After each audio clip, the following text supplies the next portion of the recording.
You, right there, you in your little world, you have a story. Oh, yes, you do. And your story matters more than you could possibly imagine.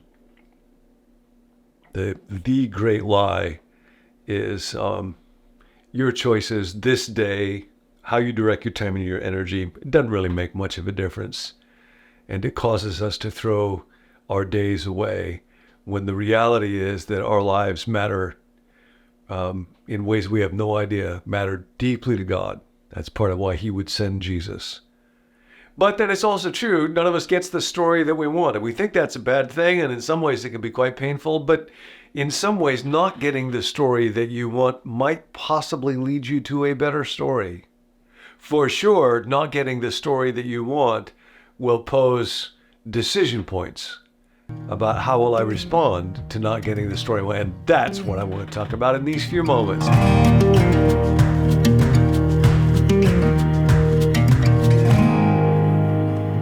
I want to draw spiritual lessons from a wonderful passage in a book, A Gentleman in Moscow by Immortals. It's a novel about a count, Russian count, who loses all of his money and status in the Bolshevik Revolution, ends up in house arrest. So he's now disgraced and trapped, exiled into a hotel in Moscow. He develops a number of relationships. One of them is with a woman named Anna, and she's a willful, tempestuous, glamorous, beautiful movie star, but she, during the course of the story, falls out of favor with the party chiefs. And of course, that's fatal for a career like hers. And then as the years pass, her beauty begins to fade. So both she and the Count find themselves now living quite a different life than the one that they had enjoyed previously. And here's the lesson. Here's the choice. When one experiences a profound setback in the course of an enviable life, you had things that other people would look at and think, oh, that must be a good life, that must be the stuff that you wanted, and then it's taken from you. One has a variety of options. Spurred by shame, one may attempt to hide all evidence of the change in one's circumstances. And of course, that combination of experiencing shame and then hiding, that goes back very directly to the book of Genesis, chapter 3, where Adam and Eve, who had been naked and known no shame, fall and hide. So, the merchant who gambles away his savings will hold on to his finer suits until they fray, and tell anecdotes from the halls of the private clubs where his membership has long since lapsed. Second option, in a state of self-pity, one may retreat from the world in which one has been blessed to live. Biblically, I would think of Elijah in 1 Kings 19, where he was doing these extraordinary things, and then Jezebel gets mad at him, and he finds out that she's coming after him, and so he runs away, retreats, hides up on the mountain, and says to God, take my life. I'm no better than my ancestors. I don't want to live anymore. And believes that he's all alone. Lots of self-pity there.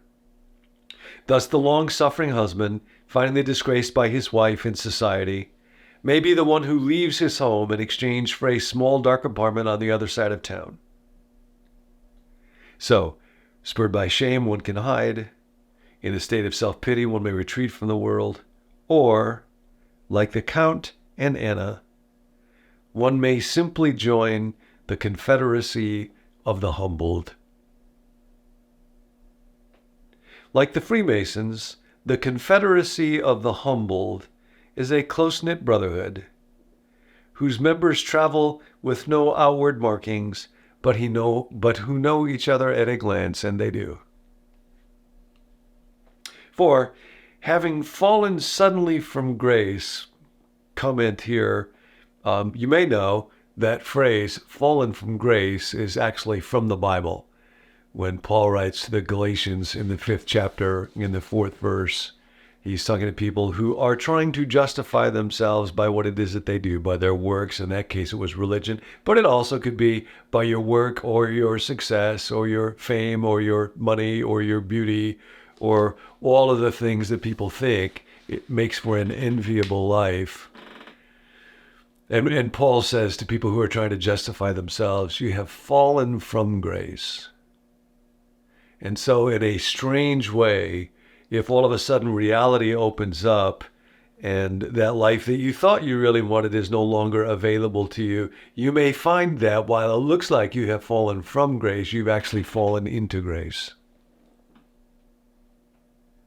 For having suddenly fallen from grace, those in the Confederacy of the humbled share a certain perspective.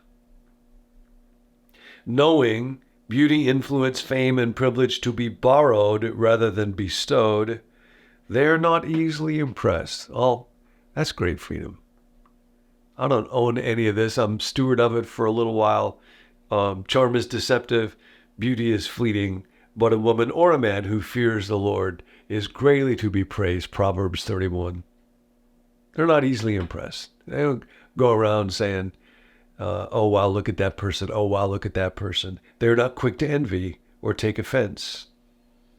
They certainly do not scour the papers in search of their own names. Mel Brooks, a movie producer now way up into his 90s, he says when he gets up in the morning, the first thing he does is to read the obituaries. And if he doesn't find his name there, then he has breakfast.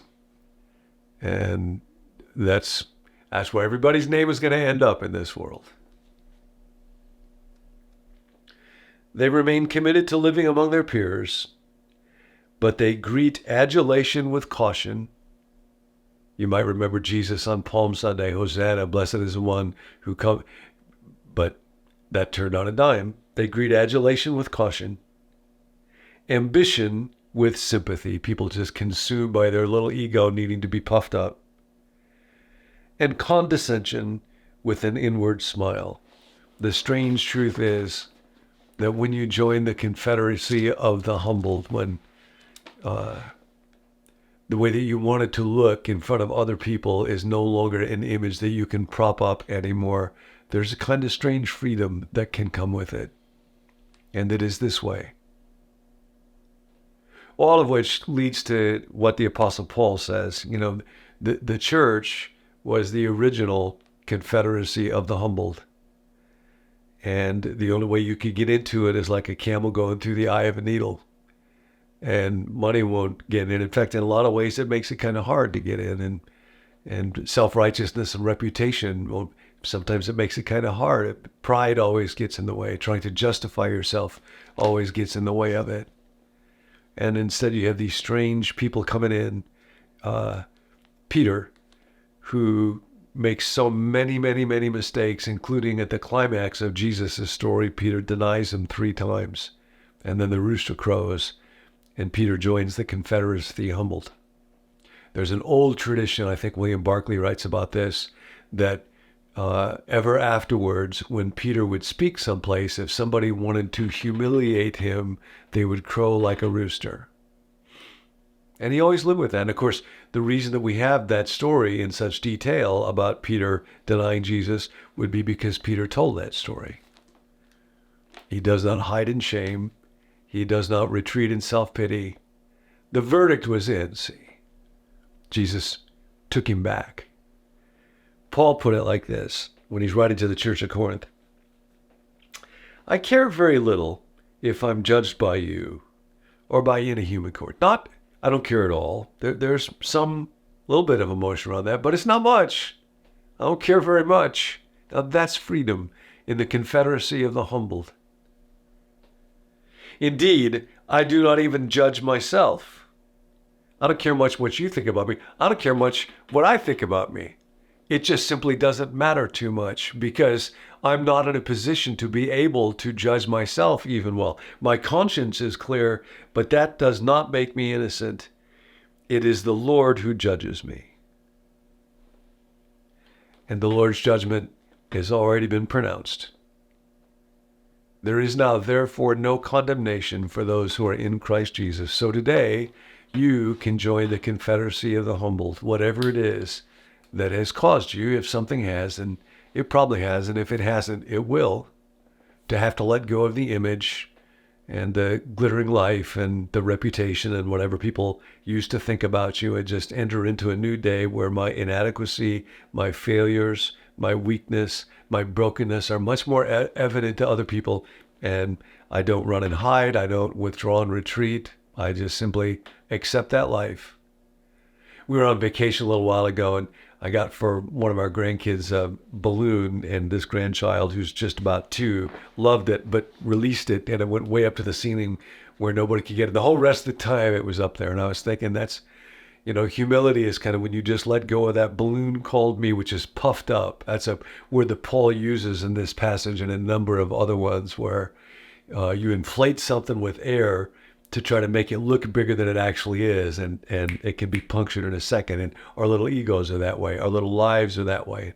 To be delivered from that, which sounds so awful, Luke, but then I'll look so small. Yeah, but then there's freedom. It's kind of a painful thing to walk around being puffed up. So today, just let go of that balloon called ego. Just let me float way up there. Be interested in God. Be interested in the world. Be interested in the people around you. Ask, what can I do to bring value to life in this moment and please and honor and serve God? Today, the invitation is, join the Confederacy of the humbled. I'll see you there.